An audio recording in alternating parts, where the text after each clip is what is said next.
This is the refreshed Alfa Romeo Giulia Quadrifoglio, a facelifted version of the car that represented a big turning point for Alfa Romeo. As good as the old Quadrifoglio was, Alfa's engineers decided it needed to be better to live with, to make it an even stronger proposition against the likes of the Audi RS4, Mercedes AMG E63 and the BMW M4. So while the looks remain largely the same, aside from some new colours and some darker rear lights, it's on the inside you'll notice the real changes. There are new, higher quality materials across the dash, on the seats and on the steering wheel, which itself is new. The centre console has been given an overhaul to make it more user-friendly. There's even space for wireless charging and a slot to keep the key. The 7-inch instrument cluster has been tweaked to make it more useful, and the 8.8-inch central display is now touchscreen and has been redesigned completely. You can interact with it using a wheel on the centre console as before or by hand, and there are customisable widgets that you can swipe through in much the same way you'd swipe through options on your phone. Everything can be viewed in real time.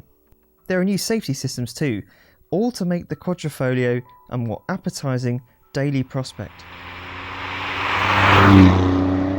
Frankly, it's all great. It really is. Flawless? No, not really. The lane keep assist, for example, sometimes it really wants to keep me in my lane, even when the indicators are on and I'm trying to change lane. And the adaptive cruise control as well. Sometimes it just puts on the brakes ever so slightly for seemingly no reason whatsoever. But let's face it, it isn't the widgets or the new tech that make this car exciting. It's all great, but what really makes this car special is the engine.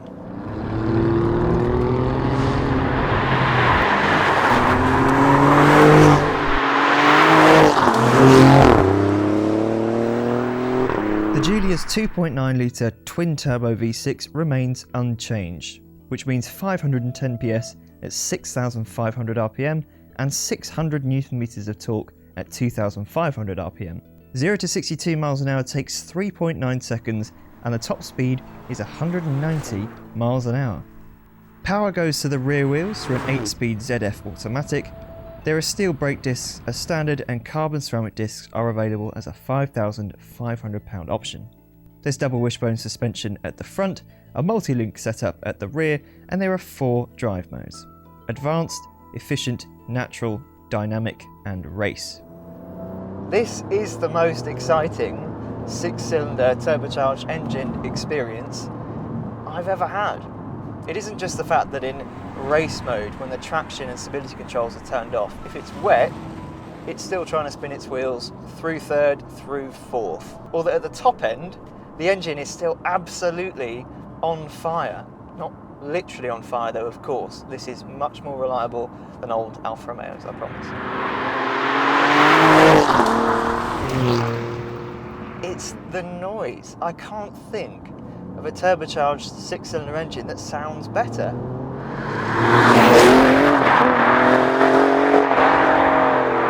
And even with gunshots from the exhaust when you change gear, like that, and that, it isn't over the top. There aren't endless pops and cracks like some kind of firework display.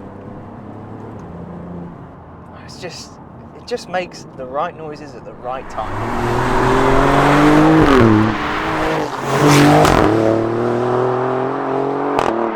One option for the facelifted car is a new titanium Akrapovic exhaust, and this car doesn't have it, and to be honest, I'm not sure it needs it. What about the rest of the car?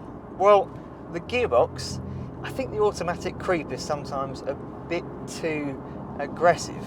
And when you change gear with the paddles, if you've got, let's say, half throttle, you change gear up with the paddles, you get a bit of a surge from the gearbox that you haven't asked for. It feels a little bit unnatural.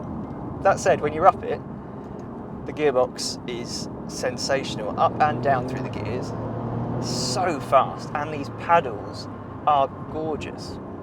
The steering is very fast, quite light, but without the car feeling nervous, and the suspension, it just works with the road really well.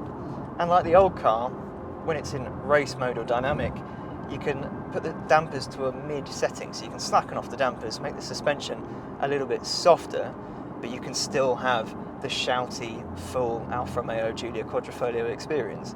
That, on UK roads where, let's face it, they're quite bumpy, that's really useful.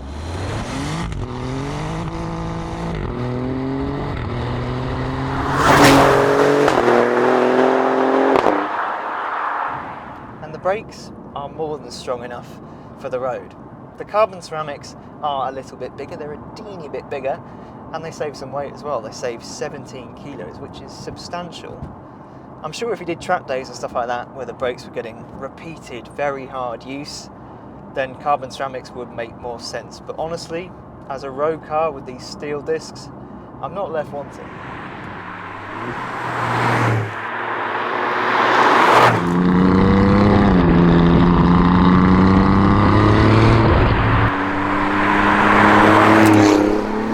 Have the changes made to the Giulia Quadrifoglio made it more enjoyable to live with? In a word, yes. Alfa has improved the things that you or your passenger use every day, but they've left everything that makes it fun for a driver exactly the way it was.